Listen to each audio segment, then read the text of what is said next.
جس مقصد زندگی کے بارے میں ملک صاحب نے باتیں کی ہیں آج کی مجلس کے لیے اتنی کافی ہے. اللہ ہم پر اس پر ہمیں عمل کرنے کی توفیق عطا فرمائے.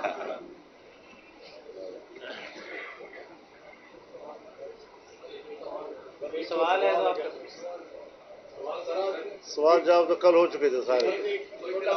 پی ٹی آئی کا جلسہ ہے لاہور میں، تو ایک سیاسی جماعت کی جو پکڑ دکڑ ہے یا ملتان سے بھی گرفتاریاں ہوئی، تو ایک سیاسی جماعت کا سربراہ ہونے کے ناطے آپ سمجھتے ہیں کہ سیاسی جماعتوں کے ساتھ؟ نہیں، میں تو کسی کی بھی گرفتاری کے حق میں نہیں ہوں، اور یہ چیزیں غیر جمہوری عمل ہیں.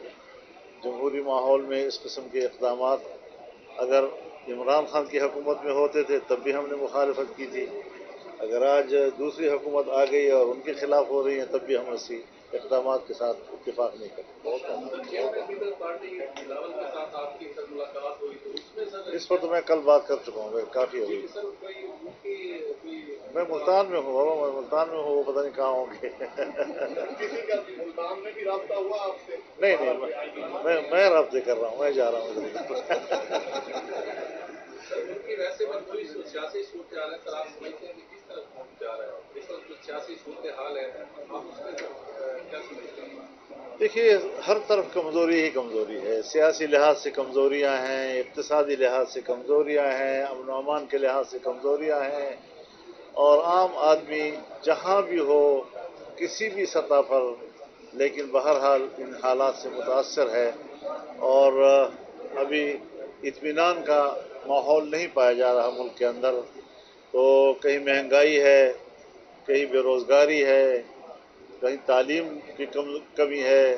ہمارے ہاں تو امن و امان کے مسائل ہیں، اور اس وقت جو آئینی بحران ملک میں پیدا کرنے کی کوشش کی گئی ہے، میں سمجھتا ہوں کہ ہمیں صحیح سن پر صحیح فیصلے کرنے چاہیے تاکہ ملک کو ان بحرانوں سے نکال سکیں. آپ کیا حل سر دیکھ رہے ہیں سارے بحرانوں کا؟ سر حل کیا دیکھ رہے ہیں؟ آئین کے مطابق ہم چلیں، کیونکہ یہ معاہدہ عمرانی ہے اور ایک میثاق ملی ہے. ہم سب ملک میں اسی معاہدے کے ساتھ جڑے ہوئے ہیں. اگر جس کا جو اختیار ہے اس کے اندر رہے گا، پارلیمنٹ اپنے حدود کے اندر کام کرے، فوج اپنے حدود کے اندر کام کرے، عدلیہ اپنے حدود کے اندر کام کرے، بیوروکریسی اپنے حدود کے اندر کام کرے، تو میرے خیال میں ملک ترقی کی طرف جائے گا. نواز شریف صاحب سے بھی سب کو رابطہ ہوا ہے اس آئینی معاملے کے اوپر؟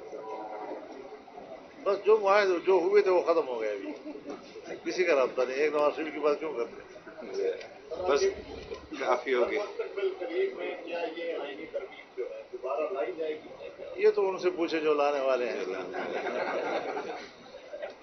ٹھیک ہے، بہت شکریہ. بہت شکریہ.